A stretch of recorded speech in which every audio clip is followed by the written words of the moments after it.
Ladies and gentlemen, Your Excellency, I'm very honored to be here. I will hopefully represent Dr. Manal Hussein and Orascom Developments to the best of my ability, so please bear with me.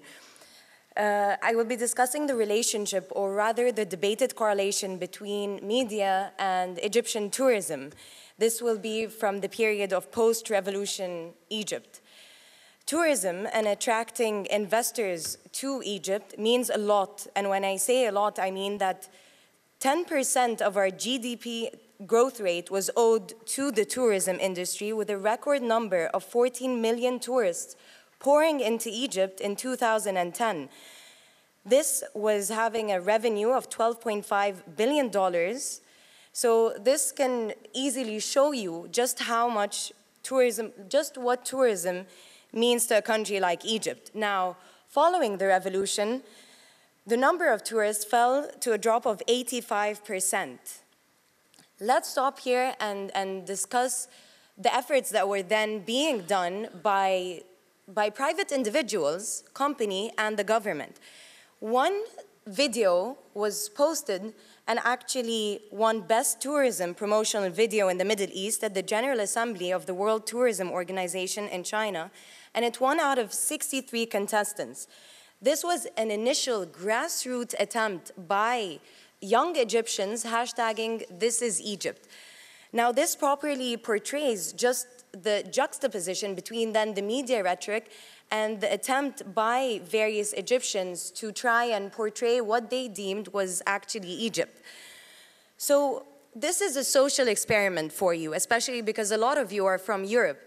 I would like you, once you go back to your countries, to discuss to people who are not as lucky as you to travel and are not as lucky as you to have the awareness, and just mention visiting Egypt. Now, as opposed to before, when we'd hear the common question being, is Egypt too hot? We now hear the question, is Egypt safe? So this just goes to show you that the issue of safety is, but then again, the issue of safety is not just restricted to a country like Egypt, but has become, unfortunately, an international problem. And yet, a security breach in Paris, France, does not necessarily affect the tourism industry the same way it would in Sinai, Egypt. This then leads to the discussion of rhetoric and the way media then tackles these security issues in developing nations as opposed to developed ones. As the saying goes, no news is bad news. So media is a powerful tool, and we do owe media a lot, but at the same time, it is a double-edged sword, especially when looking at the North African and Middle East region, because when you talk about instability in Egypt, it does sort of have a ripple effect impression to the rest of the region. So for a tourist that has never been to Egypt, it's probably awareness of demographics, so the portrayal of an attack in Arish may easily give the impression that this is happening not only in the whole of Egypt, but rather the rest of the world.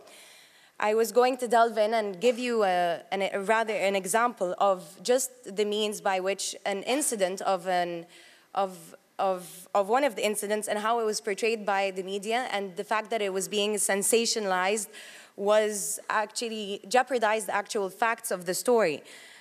So, as opposed to, for example, in Westminster attack in the United Kingdom, when terrorists rammed their vehicles into pedestrians, Laura Citron, the CEO of the capital's tourism board, London and Partners, was actually quoted to have said, 2 months following the Westminster attack, travel agents' bookings to London were actually up 6.7%.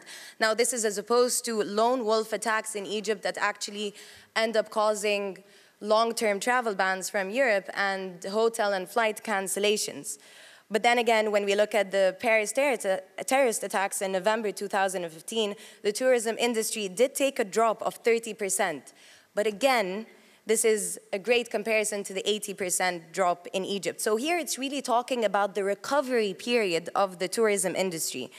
So this instance has actually caused the Egyptian government, instead of spending a lot of money on the infrastructure of tourism, to actually spend a large amount with prominent advertising agencies trying to produce what they deemed the right image of Egypt is, such as $66 million that were given in 2015 to an advertising agency.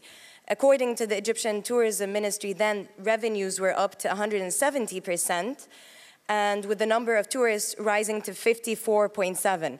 Now, of course, the number of tourists being 4.3 million tourists is a dire comparison to the 14.7 that had previously been witnessed by Egypt in 2010, but it is a jump nonetheless.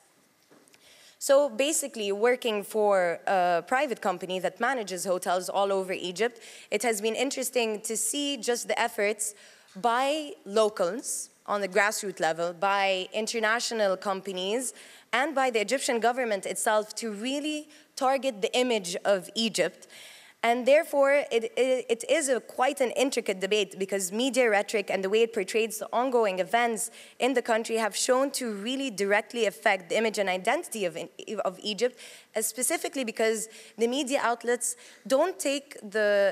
seem to not take the events as events, but rather as a topic. So it rather doesn't become an incident, but an issue of safety in the region.